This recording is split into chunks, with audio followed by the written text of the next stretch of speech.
Bonjour. Aujourd'hui, je vais vous parler d'un cas que j'ai vécu l'année passée au mois d'octobre. J'ai un ancien client qui m'appelle pour remettre sa maison en vente. Et lors de la mise en marché, on regarde toujours le certificat de localisation. Ça en prenait un nouveau. Il datait de plus de 10 ans et il y avait eu des changements. Alors, après vérification avec l'arpenteur, on nous donne un délai de 2 mois pour le nouveau certificat. Alors, quelques jours après la mise en marché, on reçoit une offre d'achat qui est acceptée, mais on a une occupation là, dans 1 mois et demi. Donc, les acheteurs avaient vendu leur propriété, étaient un peu coincés là, dans les délais d'occupation. Alors, on rappelle l'arpenteur pour être en mesure de voir s'il peut sortir le certificat en urgence. Et effectivement, là, 2 jours avant l'acte de vente, on reçoit le nouveau certificat de localisation avec une belle surprise. La clôture du côté de la rue était 4 pieds sur le terrain de la ville. Alors, le vendeur avait omis de m'en mentionner qu'il y avait un nez de cèdre qu'il avait enlevé, puis qu'il avait rallongé le patio en béton pour pouvoir mettre sa remorque là, dans la cour. Alors, une des solutions qu'on avait, c'était d'aller chercher une dérogation mineure. Alors, une dérogation mineure, dans le fond, ça permet de régulariser une situation quand ça ne respecte pas là, certaines dispositions des règlements de zonage. Alors, comment ça fonctionne? Il faut aller à la ville, expliquer sur un document la problématique, faire un chèque certifié de 750 puis de remettre ça au service d'urbanisme qui vont faire une analyse et vont remettre une copie de leur analyse au comité consultatif d'urbanisme qui vont prendre une décision et ils vont remettre ça au comité exécutif. Alors, si c'est accepté, le greffe doit faire une publication pour s'assurer qu'il n'y a pas de personne qui est contre la modification. Et suite à ça, ben, vous allez obtenir une copie du certificat qui va vous permettre d'aller chercher un certificat d'autorisation. Le délai, 4 à 6 mois. Alors, comme on ne peut pas attendre 4 mois pour faire la transaction, on s'est retourné vers une assurance titre. Alors, cette assurance-là, elle protège contre les pertes causées là, s'il y a un problème de titre immobilier.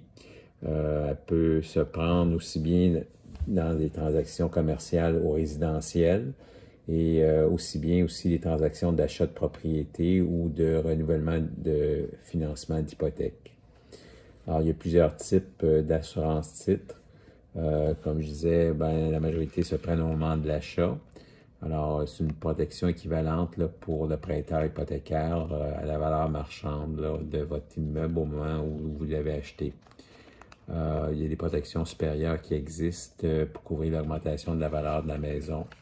Alors, c'est à vous de choisir celle qui couvre le mieux vos besoins. Alors, les risques couverts, ben, c'est pas limité seulement là, au titre immobilier. Ça peut couvrir d'autres situations qui risquent d'affecter le droit d'usage et d'occupation de votre propriété ou causer des pertes là, financières. Alors, quelques exemples, des vices de titre de propriété, la non-conformité à la réglementation, l'empiètement sur un lot voisin, la fraude, la falsification, l'usurpation d'identité. On l'a vu dans le district 31, il y avait un épisode là où la madame était partie pendant 6 mois, puis quand elle est revenue, il y avait un nouveau propriétaire dans sa maison. Alors, ça pourrait être aussi l'existence d'une servitude inconnue, par exemple, ou Hydro arrive une bonne journée sur votre terrain, puis il spécifie là, que vous devez enlever votre cabanon ou votre piscine hors terre parce qu'elle est dans la servitude et doit faire des travaux. Donc, à ce moment-là, ce serait la compagnie d'assurance là, qui pourrait couvrir les titres.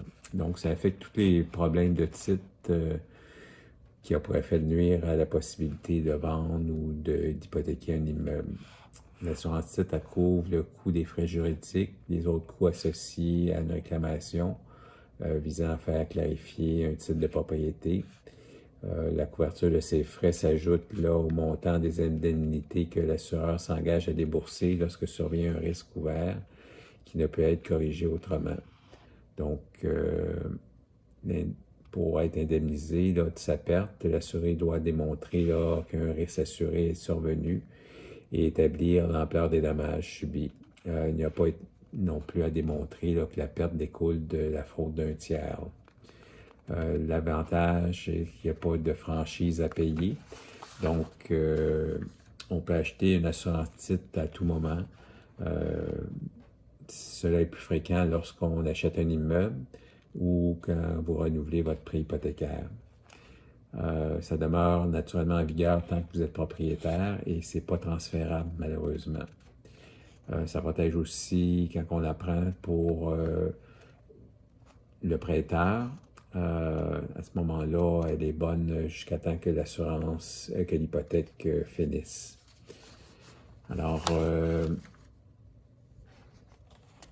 naturellement, pour les prêteurs, dès la signature de l'acte de prêt, l'assurance titre lui assure une garantie sur l'immeuble qui est valable. Généralement, la protection est offerte par une assurance pour les prêteurs et limitée au moment du prêt à la date d'un sinistre. Alors, même si c'est vous qui payez pour l'assurance, en cas de dommage, c'est le prêteur qui recevrait l'argent, à moins que vous ayez soumis l'assurance pour les deux personnes. Combien coûte une assurance titre? Ben, ça va dépendre du type d'assurance, si c'est pour propriétaire ou pour le prêteur ou pour les deux. Ça va dépendre du type si c'est un commerce, un condo, une résidence, que ce soit neuf ou non. Ça va dépendre aussi de la valeur de la propriété. Au moment de l'assurance aussi, quand est-ce que ça a été acheté, c'est ultérieurement à la date que vous avez passé chez le notaire. Donc, l'assurance peut varier. Dans notre cas, ça va coûter 370 $. Plus l'estimé pour déplacer la clôture, qu'on avait réduit le prix à peu près 1500 $. Donc, le but quand je vends une propriété, c'est s'il y a des problèmes, de les résoudre et de trouver une solution pour qu'il y ait le moins de stress possible entre les parties et que tout le monde arrive à l'acte de vente avec un sourire. Donc, au plaisir de faire un bout de chemin avec vous. Si jamais vous avez des questions, rappelez-moi au 514-892-3908. Ça me fera plaisir de répondre à vos questions. Bonne fin de journée.